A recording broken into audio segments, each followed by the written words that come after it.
క్రీస్తుకు కలిగిన మనస్సు అంటే ఏంటి? క్రీస్తు తన్ను తాను తగ్గించుకున్నాడు. ఆయన దేవ స్వభావం కలిగిన వాడై దేవునితో సమానమైన భాగ్యమని ఎంచుకోలేదు, కానీ మనుషుని పోలికగా పుట్టి దాసుని స్వరూపం ధరించుకున్నాడంట. ఏ స్వరూపం ధరించుకున్నాడు? దాసుని స్వరూపం. అంటే తన్ను తాను తగ్గించుకున్నాడు, ప్రతి విషయంలో తగ్గించుకున్నాడు. పాపాన్ని పక్కనే పెట్టుకొని తిరుగుతున్నాం. క్రీస్తు శరీరమందు శ్రమపడ్డాడు.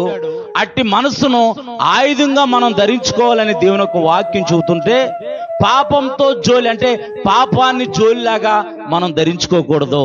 దేవుని ఆజ్ఞను ఆదాము అవ్వ అతిక్రమించి దేవుని ఎదుట వారు అబద్ధం ఆడినట్టుగా, దేవుణ్ణే మోసం చేసినట్టుగా మనం పరిశుద్ధ గ్రంథమైన బైబిల్లో ఆది కాండంలో మనం చూడగలుగుతాం.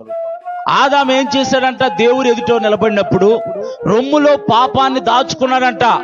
పాపంతో ఇక జోలి ఏమీ లేకుండా ఆయన యేసు ప్రభు వారు ఆకారమందు మనుషునిగా కనబడి శరీరమందు ఆయన శ్రమ పడ్డాడు గనక అట్టి మనసును మనం ఆయుధంగా ధరించుకోవాలి. ఒక మాటలో చెప్పాలంటే, శ్రమలో ఇబ్బందులు, ఇరుకులు, అవమానాలు వస్తున్నాయని పాపంతో కాంప్రమైజ్ అవ్వకూడదు. పాపంలో నడుచుకోకూడదు. పాపం అనే జోలి వేసుకొని మనం తిరగకూడదు. క్రీస్తుకు కలిగిన మనస్సును మనం ధరించుకోవాలి.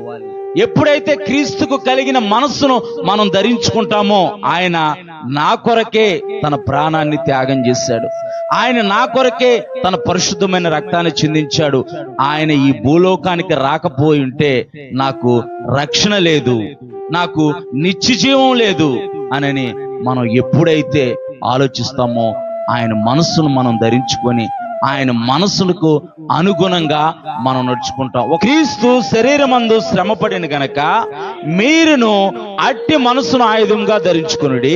శరీర విషయంలో శ్రమపడిన వాడు శరీరమందు జీవించుచు మిగిలిన కాలము ఇక మీదట మనుషాశలు అంటే మనిషి యొక్క ఆలోచనలు అనుసరించి కాకుండా దేవుని మనసును ఆయుధంగా ధరించుకొని దేవునికి ఇష్టానుసారంగా జీవించడం మొదలు పెడతాడు.